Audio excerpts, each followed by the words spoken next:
Meus queridos irmãos, minhas queridas irmãs, o Evangelho de hoje é muito propício para esta festa, digamos assim, esse domingo especial, que é o domingo da alegria. É por isso que a igreja aconselha aos sacerdotes que eles podem, é facultativo, não é obrigatório, eles podem, ao invés de usar a cor roxa, usem no dia de hoje a cor rósea. Por quê? Porque já passamos metade da quaresma, já estamos caminhando, a Páscoa já está próxima e a igreja se alegra. Por isso o nome desse domingo, tirado da antífona do início dessa missa, é Letare. Letare Jerusalém. Alegra-te, Jerusalém. Alegria da igreja de ver a conversão dos pecadores. Mas hoje, com esse evangelho, a gente vê uma alegria maior.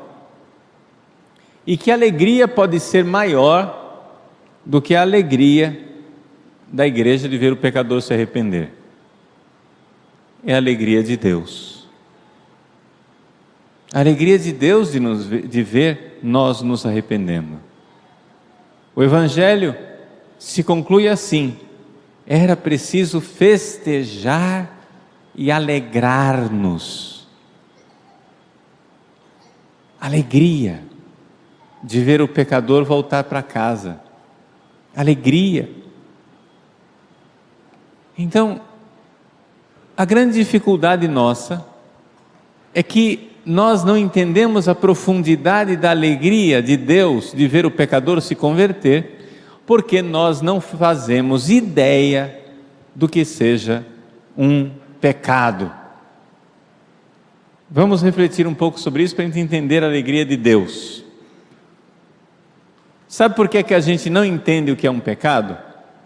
Porque o pecado é uma invenção angélica. Quem inventou o pecado foram os anjos. Antes de Adão e Eva pecarem lá no paraíso, Deus já tinha criado os anjos e os anjos já tinham pecado. Satanás e os seus demônios já tinham cometido pecado. Quando Adão e Eva não tinham pecado nenhum, aparece lá no paraíso quem? A serpente. É sinal de que alguém já tinha pecado, ou seja, já tinha a serpente lá, já tinha Satanás. O pecado foi inventado pelos anjos e nós, seres humanos, não fazemos ideia do que seja o pecado. A gente fica pensando assim: Deus devia dar uma chance para Lúcifer, Deus deveria dar uma chance para os demônios. Meu irmão, minha irmã, acontece o seguinte: os demônios que estão no inferno, e não somente os demônios, os seres humanos também que estão no inferno, mas vamos entender primeiro os demônios. Os demônios que estão no inferno são incapazes, vejam o que eu estou lhe dizendo, incapazes de realizar qualquer ato de amor. Eles odeiam Deus, odeiam a tudo e a todos e odeiam inclusive a si mesmos. No inferno não existe um único ato de amor. O anjo, quando ele peca, ele fica como que solidificado, fica congelado, ele fica engessado naquela decisão dele, não volta mais atrás. Os anjos bons já decidiram amar Deus e não vão mais voltar atrás, não tem perigo. Não tem perigo do seu anjo da guarda se arrepender, né?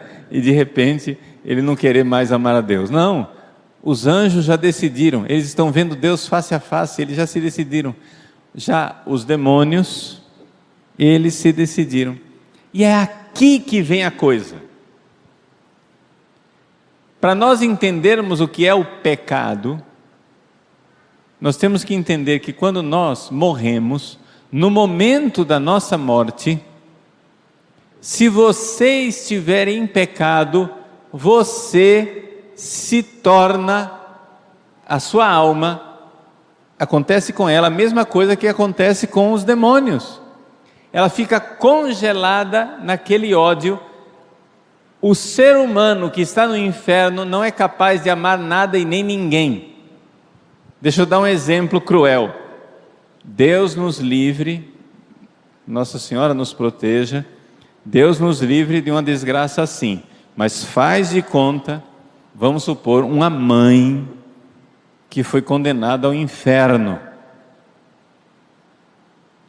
Durante essa vida aqui, essa mãe era a mãe mais amorosa, mais zelosa, mais cuidadosa, mais carinhosa, mais apegada a seus filhos. A partir do momento que ela morre em pecado mortal, a alma se separa do corpo e a alma se vê nua. A alma vê quem ela é.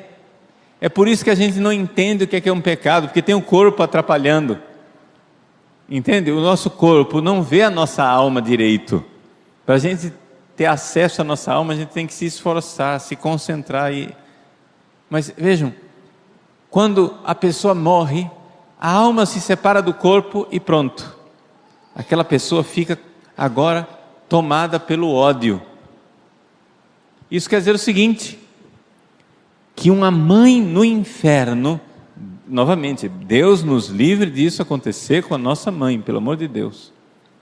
Mas uma mãe no inferno, ela amou os seus filhos aqui na terra, tinha apego com eles. Uma mãe no inferno odeia os seus filhos.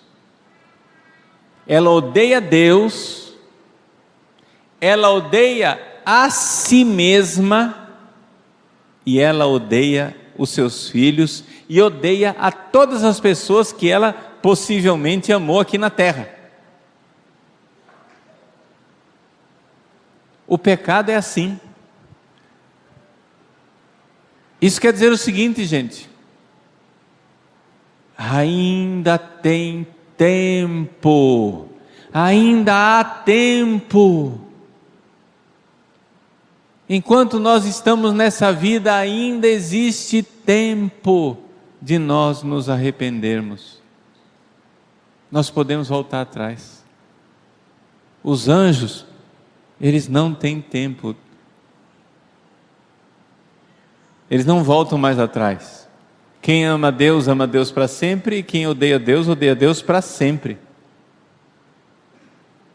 Nós, que estamos aqui nessa vida, nós estamos, mal acostumados, porque a gente ama Deus, aí daqui a pouco, pecado mortal, corre para o confessionário, depois ama Deus, comete outro pecado mortal, corre para o confessionário. Ainda tem tempo de se arrepender e a gente fica habituado achando que vai ser assim sempre. Quando nós morrermos e as nossas almas se separarem do corpo, nós estamos fora do tempo, não tem mais tempo, nós iremos odiar, inclusive a nós mesmos, odiar Deus, odiar a nós e odiar a todos. Estou dizendo isso por quê? Porque nós, como nós estamos agora, quando nós estamos em pecado mortal, a gente não nota isso, mas alguns santos receberam de Deus a graça de notar isso. Santa Teresa d'Ávila, ela recebeu a graça um dia de ver o estado de uma alma em pecado mortal. E ela disse que a alma em pecado mortal é uma coisa insuportável, pior do que um cadáver em decomposição. Um cadáver em decomposição fede. A gente sente repugnância, nojo daquilo. Santa Teresa d'Ávila diz: a alma em pecado mortal é pior. Pior. Por quê que é tão grave assim? Porque com o pecado mortal, gente, nós viramos as costas para Deus. Com o pecado mortal, nós dizemos: Deus, eu não quero saber de você. Eu sou sua criatura, mas eu não quero obedecer aquilo que é a lei. Eu quero cortar o meu relacionamento com a fonte da vida, que é Ele. E é claro, quando você corta o relacionamento com a fonte da vida, o que acontece? Apodrece. Se você cortar o seu braço, cortou o relacionamento com o seu corpo, o que acontece com esse braço? Apodrece. Se você cortar a circulação sanguínea e cortar o contato da oxigenação do braço, o que acontece? Ele vai apodrecendo. Depois ele gangrena. É assim que acontece com a alma quando ela corta o seu relacionamento com Deus. É por isso que quando um pecador se arrepende, tem lágrimas aqui na terra do pecador que se arrepende, mas tem alegria no céu pelo pecador arrependido. Existe mais alegria no céu por um pecador que se arrepende do que por 99 justos que não precisam de perdão, porque o arrependimento do pecador é uma realidade mais sublime do que a ressurreição dos mortos. Nós temos tempo, meus irmãos, nós temos tempo de voltar atrás.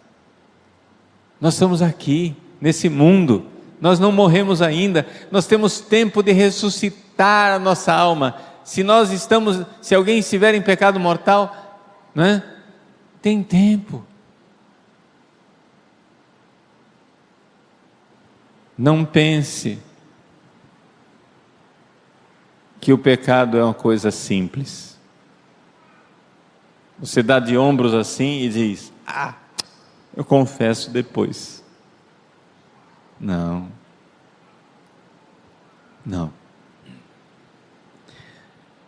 Mas nós temos a alegria de receber o perdão. Então, hoje é o domingo da alegria. Padre, que horror, é domingo da alegria, o senhor falando de inferno, de capeta, de alma apodrecendo, que horror. O senhor não vai falar, isso é alegria? Sim, para a gente entender o grande milagre que acontece numa confissão, o grande milagre que acontece numa pessoa que se arrepende, é alegria no céu. Deus faz festa. Jesus conta a parábola para nos dizer a alegria de Deus, letare, essa é a alegria de Deus, não é a alegria do carnaval. A alegria do carnaval não é alegria nenhuma. A alegria do carnaval ela se apaga na quarta-feira de cinzas. A alegria da conversão, ela brota para a eternidade. Então, meus irmãos, minhas irmãs, mesmo que você não esteja sentindo a alegria da conversão, creia na alegria de Deus. Creia. Nós não precisamos sentir. Nossos sentimentos são frágeis. De manhã você está se sentindo bem, etc. De tarde, sei lá, você está cansado, etc. Os sentimentos já não aguentam mais. Não precisa sentir nada, você precisa crer. Crer na alegria de Deus. Crer o quanto Deus se alegra de ver a nossa conversão, nosso arrependimento, os nossos atos de amor para com Ele. É preciso festejar e se alegrar, diz Deus, porque o teu irmão estava morto e o tornou a viver. estava perdido e foi encontrado. Vamos então colocar no altar de Deus nossos propósitos, nossa vontade de conversão, nossa decisão. E se você ainda está meio fraco, não quer decidir por Deus, decida. Dê essa alegria para Deus. Peça fé, para que você creia na alegria de Deus, de ver a sua conversão, de ver a sua transformação. Creio em Deus Pai,